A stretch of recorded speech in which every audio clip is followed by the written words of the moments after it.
Cunningham was flat out targeted by a dirty player. Can continue to survive these things. Here you see Sophie Cunningham laid out on the floor, holding her knee. The lady was in tears, crying as Lexi Hall approached her to help her. Immediately, first, look at this. Instantly into the game. Instantly. Immediately. They had a target to hurt Sophie. She was targeted by this team. The WNBA has just been shaken to its core, but not in the way anyone expected. This isn't the kind of shake that gets fans buzzing with excitement. No, this is different. A brutal injury, an outpouring of family outrage, and a league caught in a whirlwind of controversy. What was supposed to be a thrilling season has instead turned into a nightmare that no one saw coming. And in the midst of it all, the future of the league hangs in the balance, uncertain and fragile. Shout for Bria Hartley because she's a dirty ass. It's not just about one player going down. It's about an entire team being dragged through a season from hell. The Indiana Fever are officially living through a horror movie. Imagine being trapped in a never-ending nightmare, one that never seems to let up. Forget the popcorn. You need therapy sessions just to make it through their games. Every second of every game feels like a slow-motion car crash. And Sophie Cunningham's injury? It's the final nail in the coffin that fans can't bear to watch any longer. This isn't basketball anymore. It's a tragedy unfolding before our eyes. And fans can't bear to see it. This is Hartley right here coming she tries in. To slide over right there, and Hartley just kind of falls and and she crushes in immediately on the knee of Sophie right here. She went down. Just sums up everything. Like, we weren't going to win this game if Sophie Cunningham was healthy. This isn't like, oh, we lost because of a Sophie Cunningham injury. We were down 17 points when she got injured. This happens. Every week, they find new ways to embarrass themselves. The Fever's descent into chaos is like watching a train wreck in slow motion.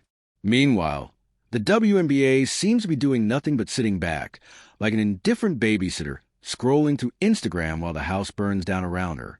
The league has been nowhere to be found as the Fever spiral further into the abyss.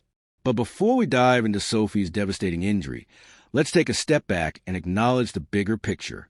This season was already a disaster for the Indiana Fever, and it's only getting worse by the minute. Like Stephanie White is extremely emotional after this hard-fought game. Sophie Cunningham family is extremely pissed off.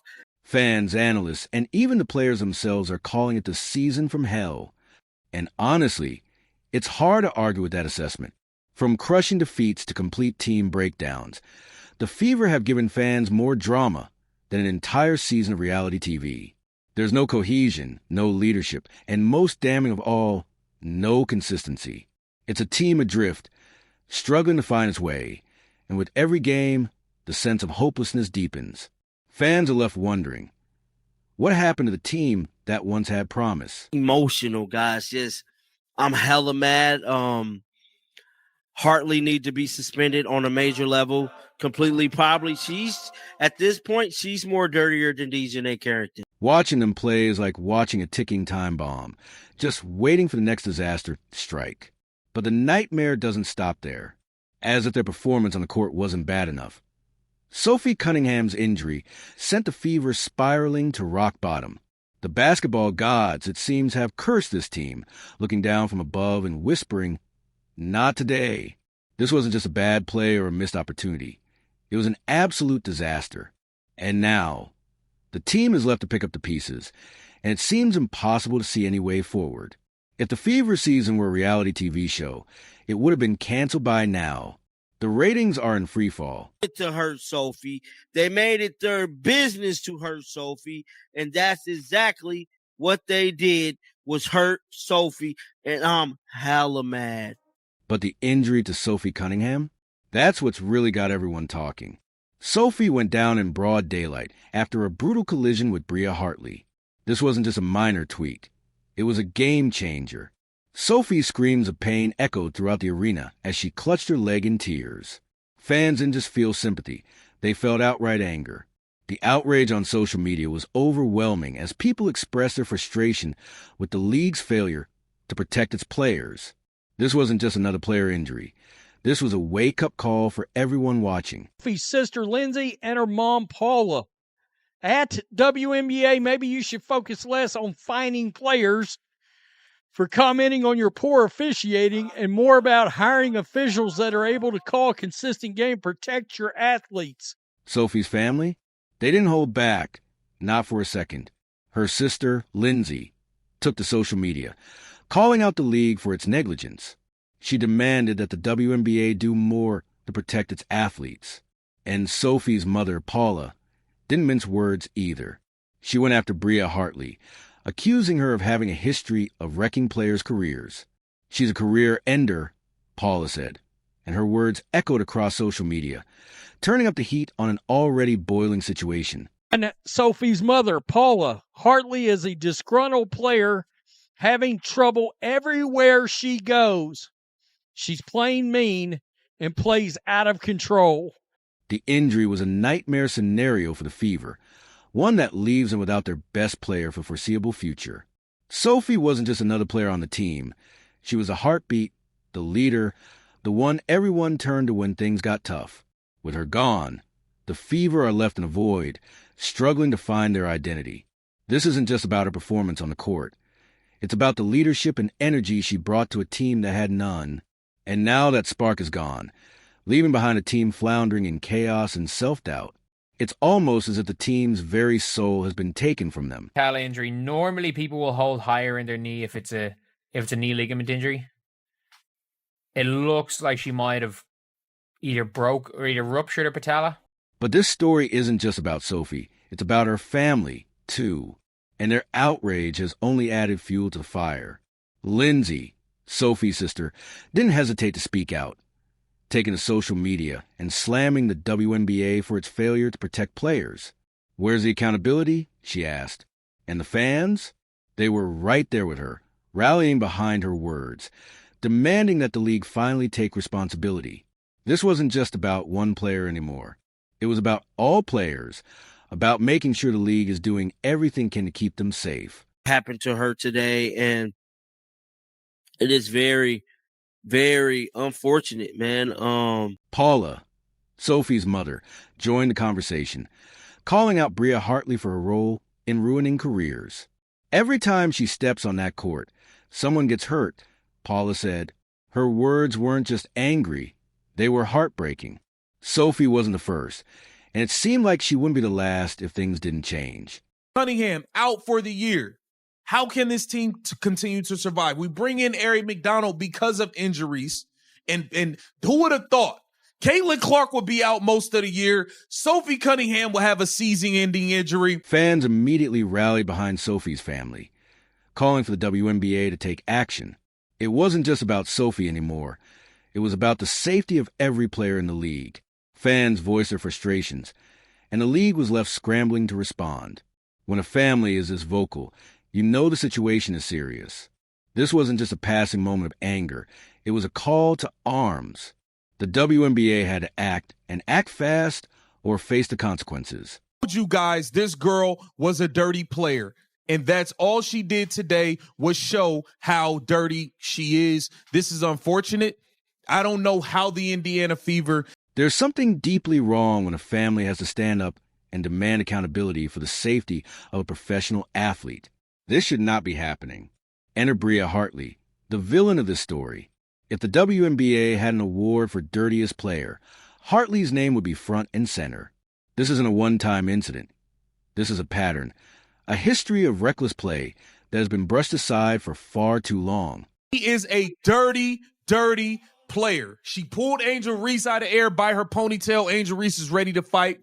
Just last game, I think 2 days ago. Hartley's reputation has been building for years as a player willing to do whatever it takes to win, even if that means hurting others. Just earlier this season, she grabbed Angel Reese by the ponytail like she was in a WWE match. And just days before Sophie's injury, Hartley took it a step further, slamming Becca Allen to the floor by yanking her head back. This isn't basketball. It's an assault on the court. I don't know if it's her knee. I don't know if it's her Achilles, the way she was kind of dragging her foot. I don't know. But Bria Hartley has had dirty plays all season. But you got to know who we're talking about. Fans aren't just speculating anymore. They're outright accusing her of intentionally targeting players. And after what happened to Sophie, it's hard to argue against that. This isn't an isolated incident. It's part of a growing trend of reckless behavior. Hartley has become one of the most hated players in the league. And after the latest incident, fans are starting to wonder if the WNBA is doing enough to stop her. You know, because she is somebody's daughter. She is somebody's sister. And this is just unfortunate. And those of you who don't think a civil rights investigation need to be brought upon this league is tripping. This civil rights investigation. This isn't just one isolated incident. It's a series of chaotic events that seem to be spiraling out of control. So where's the WNBA in all of this? Where's the punishment? Where's the action? The truth is, the WNBA has done next to nothing to address the issue. And that's exactly why we're here. The league is failing its players, and it's time for fans to speak up and demand change. Do you think the refs called any fouls? No, they didn't. These refs are clowns. These referees are clowns. In a professional league, there should be zero tolerance for dangerous play like this. Yet here we are. Bria Hartley is still playing, and Sophie Cunningham is out indefinitely. What's the message here? That if you play dirty enough, you can get away with it? Fans are beyond frustrated, and some are even calling for a civil rights investigation into the WNBA's officiating culture. Think about that. Fans are so upset that they're calling for an investigation into the league's treatment of its players. It doesn't get more serious than that, and they're not wrong. When players are getting injured week after week, and the league does nothing, it's clear something is deeply broken. Hull hit a big three that was the dagger at the end. Aaliyah Boston, 7 of 13, 14 points, 13 boards, a double-double there, added 5 assists. The WNBA can no longer afford to sit on the sidelines. This is bigger than just one team, bigger than one player. This is about the future of the entire league. Sophie Cunningham was the heart and soul of the Fever this season. She wasn't just another role player. She was the team's defensive anchor, its emotional leader, and the one player who could rally the team when things got tough. But with her gone, the Fever are adrift, and their already sinking ship is going under even faster. At the beginning of this game, Sophie Cunningham is bringing the ball up the floor. She gets mugged, hit upside the head, knocked to the floor while dribbling the ball up the floor 75 feet away from the rim. This isn't just another player injury. It's a catastrophic blow to the entire Fever organization. Sophie was the glue that held the team together. Without her, the Fever's already disastrous season feels like it's officially over. The question isn't whether they can recover. It's whether they can even stay competitive without her. And with the WNBA's failure to protect its players, how can anyone expect improvement? The Fever are just the first victims in a much larger, much more troubling issue. Engelberg, wake the hell up. Half of your league is hurt now. Who would have thought? How do the Indiana Fever, Bria Hartley, you are a dirty, low-down dog of a player, you. Caitlin Clark's absence has only added fuel to the fire. There's serious talk about lawsuits involving both her and Sophie Cunningham. When players and their families are this outspoken about the league's failures, you know something is wrong. Fans are questioning Commissioner Kathy Engelbert's role in all of this. How can a league survive when its stars are getting hurt week after week? Fans are furious, and rightfully so. Why there's so many goddamn injuries all over the league, because you are allowing people to play rugby and football and do UFC moves in the middle of a basketball game. At the end of the day, the WNBA is on the brink of collapse. Sophie Cunningham's injury, Caitlin Clark's absence, and the ongoing dysfunction within the Fever have left fans questioning whether the league can survive much longer. The question isn't whether the Fever can bounce back. It's whether the WNBA can ever recover from the damage it's done to its own credibility.